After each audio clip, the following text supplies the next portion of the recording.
Bismillahirrahmanirrahim. Assalamualaikum warahmatullahi wabarakatuh.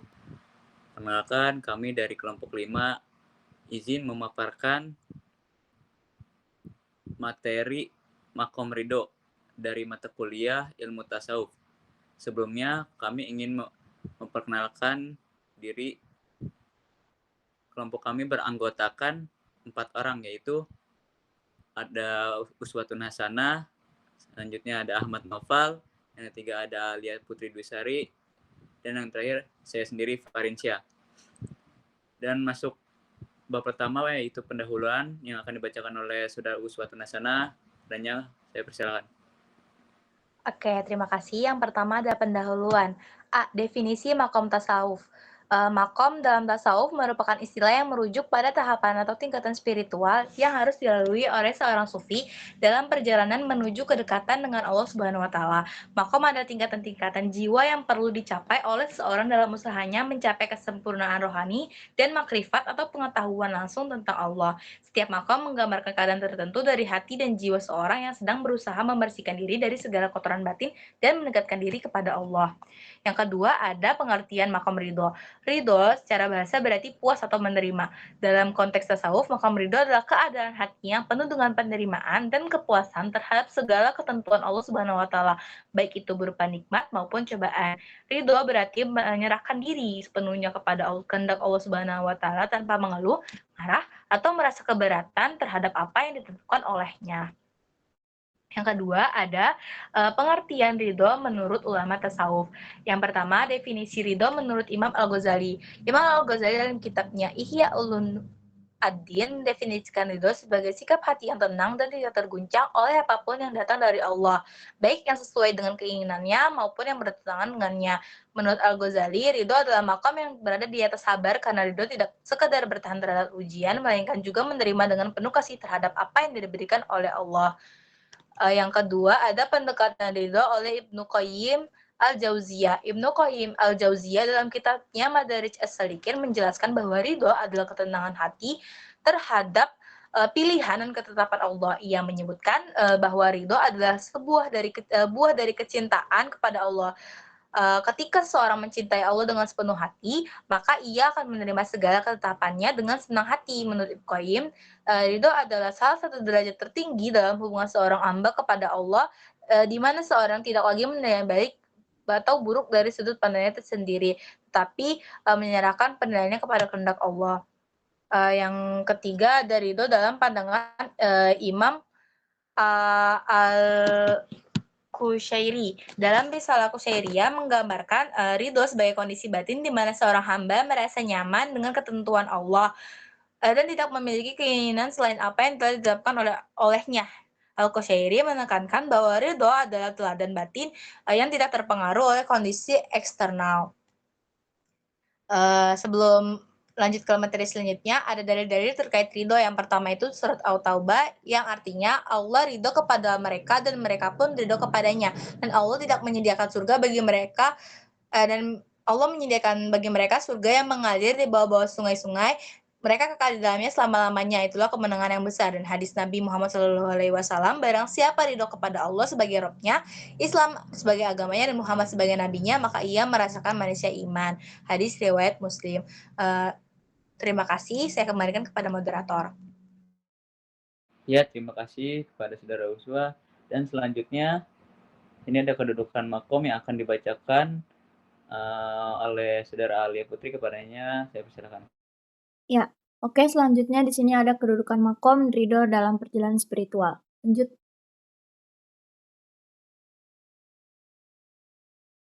Yang pertama ada makom ridho sebagai tingkatan spiritual lanjutan. Ini adalah tahapan akhir dalam perjalanan spiritual sufi, di mana seseorang telah mencapai kesempurnaan spiritual dan keadaan yang paling dekat dengan Allah. Ini merupakan hasil dari perjalanan pengalaman spiritual panjang dan berbagai latihan spiritual, sehingga seseorang dapat mencapai kesempurnaan ma'rifatullah atau mengenal Allah dan mengejawantahkan pengetahuan Tuhan dalam kehidupan real. Selanjutnya. Yang B ada hubungan makom ridho dengan makom-makom lain. Yang pertama ada makom sabar. Makom sabar itu di sini ada zuhud, yaitu yang meninggalkan dunia dan kehidupan materi. Ini adalah zuhud merupakan latihan spiritual untuk mengendalikan diri dari pengaruh kehidupan duniawi. Yang kedua ada makom syukur atau waro yang artinya menjauhkan diri dari perbuatan dosa. Ini adalah tahapan setelah zuhud, yang di mana seseorang meninggalkan segala yang di dalamnya terdapat keraguan antara halal dan haram atau syubhat. Yang ketiga ada makom tawakal atau menyerahkan segala urusan kepada Allah Subhanahu wa taala. Nah, makom tawakal ini, tahapan yang sangat penting dalam perjalanan spiritual sufi, di mana seseorang harus menyerahkan segala urusan kepada Allah. Selanjutnya, yang di sini ada ridho sebagai bukti kesempurnaan iman. Makom ridho bukan hanya tingkatan spiritual lanjutan, tetapi juga merupakan bukti kesempurnaan iman. Seseorang yang telah mencapai makom ridho telah menyerahkan segala urusan kepada Allah dan menerima kerububiahan Allah dengan lapang dada. Ini menunjukkan bahwa mereka telah mencapai kesempurnaan spiritual dan keadaan yang paling dekat dengan Allah. Selanjutnya, ada ciri-ciri orang yang berada di makom ridho. Lanjut. Yang pertama ada menerima takdir baik dan buruk dengan lapang dada. Yang kedua, hilangnya keluhan dalam segala keadaan. Yang ketiga, ketenangan jiwa dan ketenangan hati. Yang keempat, fokus hanya pada Allah dalam segala perkara. Dengan demikian, orang yang berada di makom ridho memiliki ciri-ciri yang menunjukkan kesempurnaan spiritual dan keadaan yang paling dekat dengan Allah. Mereka menerima takdir baik dan buruk dengan lapang dada, tidak mengeluh dalam segala keadaan, memiliki ketenangan jiwa dan hati, serta fokus hanya pada Allah dalam segala hal. Selanjutnya akan dikembalikan kepada moderator. Terima kasih Saudara A. Dan selanjutnya di sini ada cara mencapai makom ridho yang akan dibacakan oleh Saudara Noval. Baik, yang kelima, cara mencapai makom ridho. Yang pertama ada peningkatan iman dan keyakinan kepada Allah. Yang kedua ada membangun keteguhan hati dan sabar dalam menghadapi ujian. Yang ketiga, tawakal yang sempurna kepada Allah. Yang keempat, memahami dan menghayati hikmah di balik setiap takdir. Next. Materi selanjutnya ada contoh figur sufi yang mencapai makom ridho. Yang pertama ada Nabi Muhammad SAW sebagai teladan utama dalam ridho. Ada 3 teladan utama, yaitu kesabaran dalam menghadapi cobaan, ikhlas dalam beribadah, dan bertawakal kepada Allah Subhanahu wa taala. Next. Yang kedua ada kisah-kisah ridho dalam kehidupan sahabat. Ada Abu Bakar As-Siddiq, ia rela kehilangan hartanya demi ridho Allah. Yang kedua Umar bin Khattab, ia rela meninggalkan segala kenikmatan duniawi demi meraih ridho Allah. Yang ketiga ada Utsman bin Affan, ia selalu bersedekah dan membantu kaum muslimin yang membutuhkan. Ada yang keempat, yang terakhir, Ali bin Abi Thalib, ia selalu siap membela Nabi dan umat Islam. Next. Yang terakhir ada contoh dari kehidupan ulama sufi. Robi'ah al-Adawiyah, ia menganggap bahwa cintanya kepada Allah semata-mata karena Allah sendiri. Yang kedua ada Junaid al-Baghdadi. Junaid al-Baghdadi hidup sangat sederhana. Ia selalu merasa cukup dengan apa yang Allah berikan. Sekian presentasi dari saya kembalikan kepada moderator. Ya, terima kasih. Dan selanjutnya di sini ada manfaat makom ridho dalam kehidupan, dan saya sendiri yang akan menjelaskannya. Bicara manfaat makom ridho dalam kehidupan, segala sesuatu yang berasal dari Allah Subhanahu wa taala pasti mengandung hikmah dan kebaikan. Orang yang sudah sampai di makom ridho sudah mampu menghalau kebencian, hawa nafsu, selera tinggi, hasrat lahiriah, dan keinginan duniawi yang berlebihan. Ketenangan jiwa dan kedamaian hati adalah 2 konsep yang saling berkaitan dan sangat penting dalam kehidupan spiritual dan mental. Ketenangan jiwa dapat diartikan sebagai keadaan batin yang tenang, bebas, dan kegelisahan dan stres.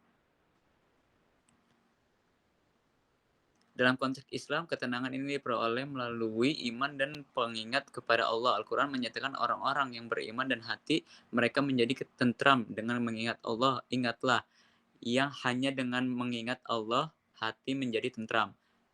Quran Surat Ar-Arad ayat 28. Dan selanjutnya, rasa gelisah dan kekecewaan adalah pengalaman keemosial yang umum, namun ada beberapa cara untuk mengelolanya dan menemukan ketenangan, doa, dan spiritual. Bagi yang beragama Islam, berdoa bisa menjadi cara yang efektif untuk meredakan ketakutan dan kecemasan. Doa seperti Allahumma inni a'udzubika minal hammi wal huzni. Ya Allah, aku berlindung kepadamu dari rasa sedih dan cemas, dapat membantu menenangkan hati.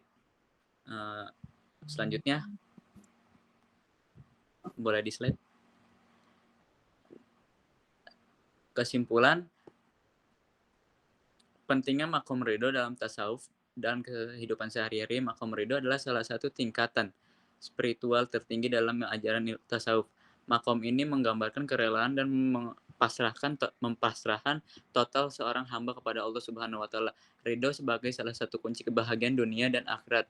Dalam ajaran tasawuf, makom ridho merupakan salah satu tingkatan spiritual tertinggi yang dapat dicapai seorang hamba dan dalam mendekatkan diri kepada Allah Subhanahu wa taala. Ridho berarti menerima dengan lapang dada dan senang terhadap apapun keputusan Allah, baik yang menyenangkan maupun tidak. Sikap ridho adalah mencerminkan ketundukan hamba kepada penciptanya. Allah yang ridho terhadap ketentuan Allah akan menjadikannya sebagai penuntun dalam segala urusan, berpegang teduh kepadanya dan yakin bahwa Allah akan menentukan yang terbaik. Terima kasih. Mungkin ini saja materi makom ridho yang sudah kami jelaskan. Mohon maaf bila ada kata-kata yang salah. Semoga yang mendengarnya bisa dimengerti dan semoga ya mungkin cukup sekian dari kelompok 5. Makasih semuanya. Mohon maaf bila ada kata-kata yang salah. Wassalamualaikum warahmatullahi wabarakatuh.